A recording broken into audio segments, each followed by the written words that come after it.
Well, let's get more now on the announcement last night by President Cyril Ramaphosa that the Police Minister, Newzroom will be going on special leave, that he's appointed a judge and 2 senior advocates to investigate the claims by the KwaZulu-Natal Police Commissioner in Mkhwanazi. As you know, there are many moving parts to all of this. Sandile Swana is an expert on governance. He joins us now. Sandile, good morning and thanks for your time. There's quite a lot of criticism for the president this morning. He's appointed yet another commission. We'll probably have to wait for a full year before we get a finding. He hasn't fired the minister. Do you agree with that criticism? Thank you, Stephen, and good morning to your viewers. I agree with some of the criticism. There are 2 maybe that I can talk about. One is from the DA, where they said the president has outsourced the executive function from himself to the commission. If you think about it, within the establishment of SARS, NPA, and all these state institutions, there are provisions for disciplining and bringing back to good order any employees of those institutions who have transgressed their job descriptions, their conditions of employment, and the code of conduct within those institutions.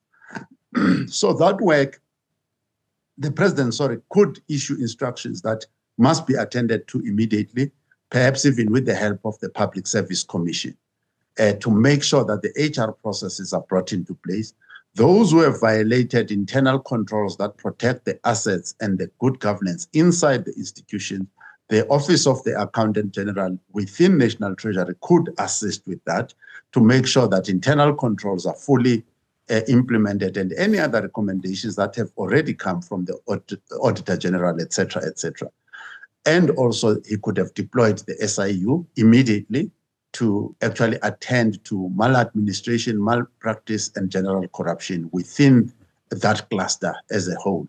So indeed, he didn't need a commission for that. We already have fully funded infrastructure and capabilities to deal with that issue. The EFF has raised the issue that actually the appointment of an acting minister from outside of the cabinet and outside of parliament is against the law. There is no law that makes a provision for such an appointment. So the appointment of Firoz Kachalia then means that at first he should be appointed as a minister and then appointed as an acting minister. So that's another legal rigmarole that we might get into later on.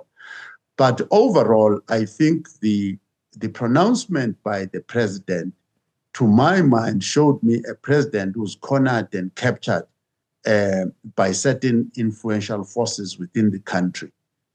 He can't deal directly and decisively with issues that are well within his reach. I was very disappointed yesterday. Do you believe that he should have just fired Newzroom? Should he have maybe fired or suspended the KwaZulu-Natal Police Commissioner in Mkhwanazi, who made these claims? I mean, as you say, we all understand it's very complex, and anything to do with KwaZulu-Natal in our politics sometimes becomes very complex for some reason. But do you think the president should have fired a lot of people?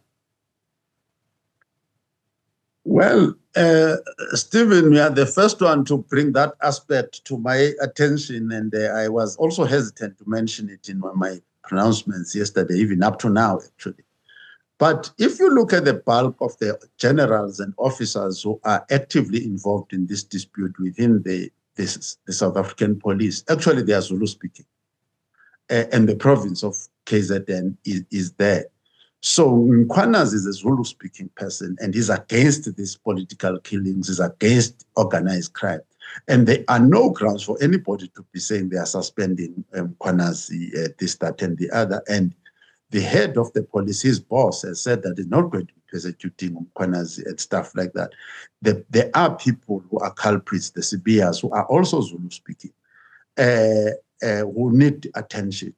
So Ramaphosa cannot use the issue of ethnicity rather than the facts themselves to say what must be done. You must use the facts themselves, that what must be done. It has been made easy that Mkhwanazi is Zulu. That makes it easy for Ramaphosa. So on the issue of Newzroom, he needs to weigh the evidence on his side as a president and make a decision whether he has come to a determination to fire Senzo Mchunu on his own, like he did with Whitfield. So to me, it's a sign of capture that he has not made the decision himself as Cyril Ramaphosa to fire Senzo Mchunu. The issue around appointing another person, so in this case, Feroz Kachalia, someone with a long track record. I remember him well as Community Safety MEC in Gauteng. So you obviously can't have an acting minister. You can, and I presume in law what will happen, it reminded me a little bit of when Kgalema Motlanthe was president. He was president in law. He had all of the powers of the presidency, but we kind of all knew that Jacob Zuma was going to be the president, and that's eventually what happened, and I presume that'll be the same.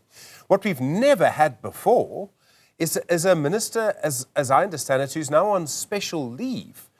I mean, I don't even know if he gets a salary while he's on special leave. And Sandile, I'm sorry to say this, but I don't know if the presidency knows if he gets a salary. Well, I actually presumed that if you are on leave, you have not resigned your job, so you get full benefits, full pay and full benefits. We have not received any contrary information about that. What I said when this thing started was that everything that is done must be done taking cognizance of the law. And my assumption was that during the time that he was in Brazil, President Ramaphosa would have asked the legal advisors at the presidency to determine the correct course of action under each category. Because when you listen to the statement by General Nhlanhla Mkhwanazi, it became clear that there are a number of categories with different legal implications. And that basically was the issue that needed to be resolved even before he gets here, so that when he makes his announcement yesterday, he knows that legal is on solid ground. Now we're in this whole speculation at this point in time. You made an interesting comment a moment ago about sort of forces in the country that the president can't really act against directly. And I do wonder a little bit about President Ramaphosa's political authority at the moment. I understand that he says he fired the DA Deputy Minister Andrew Whitfield because he travelled out of the country without permission. And it was several months later, and I realised to have fired them then was a very difficult moment in the coalition. Then we have this action last night. We don't yet have any action against the Higher Education Minister, Nobukhle Nkabane, who is in, it seems, all sorts of trouble at the moment. And, I mean, Nkabane is accused of lying. And do you think all of these things are related? Let me simplify the question. How do you see the president's political authority at the moment?